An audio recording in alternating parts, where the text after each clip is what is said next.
Hi எல்லாருக்கும் good morning. வாங்க இன்றைக்கி பருப்பு பொடி ரெசிபி எப்படி பண்ணலான்னு பார்க்கலாம். நம்ம ரேஷனில் வாங்குகிற பருப்பை வச்சு கூட நம்ம செய்யலாங்க. நான் ஒரு 150 கிராம்ஸ் எடுத்திருக்கேன் பருப்பு. அது கூடவே பாசி பருப்பும் 150 கிராம்ஸ் எடுத்திருக்கேன். பொட்டுக்கடலையும் 150 கிராம்ஸுங்க. இது மூணுமே நம்ம கிட்டத்தட்ட ஒரு 3 பேர் அளவுள்ள வீட்டில் ஒரு 3 மாதத்துக்கு வருங்க. 3 to 2 மாதம் அந்த மாதிரி வரும்.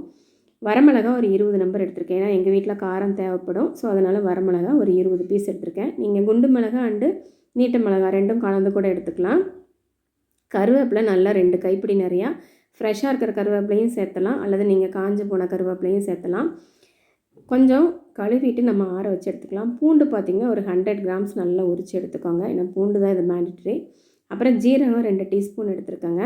இதையும் எல்லாத்தையும் நம்ம வறுத்து எடுக்க போகிறோம். ஸ்வீட்னஸ்க்காக கொஞ்சமாக வெல்லம் பொடி பண்ணி எடுத்துருக்கேங்க.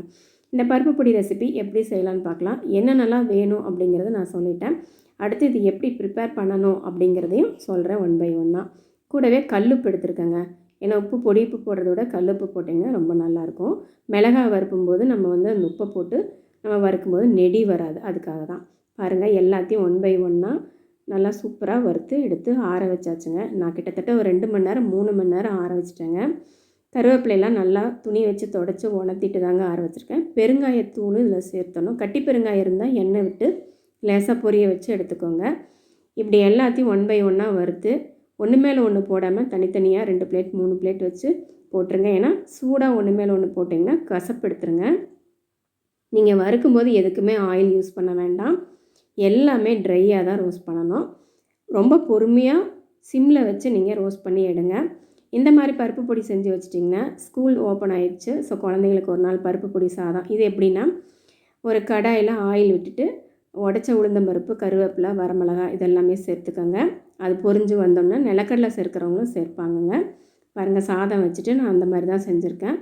நிலக்கடலையை வறுத்து விட்டுட்டு நம்ம அந்த பொடியை போட்டு லேசாக ஒரு 2 வாட்டி கிளறி விட்டு கூடவே நம்ம வடித்த சாதமோ குக்கர் சாதமோ போட்டு கிளறி எடுத்து கொடுத்து விடலாங்க. நான் பிரேக்ஃபாஸ்ட்டுக்கு தோசையும் ஃப்ரூட்ஸ் பப்பாயா பாருங்கள் இது சாதம் போட்டு கிளறி கொடுத்து விட போகிறேன். இந்த மாதிரி சீக்கிரமாக இன்ஸ்டண்ட்டாக ஒரு நாள் நம்ம லேட்டாக எழுந்திரிச்சா கூட நல்ல ரிச்சு ப்ரோட்டீனோட குழந்தைகளுக்கு கொடுத்து விடலாம்.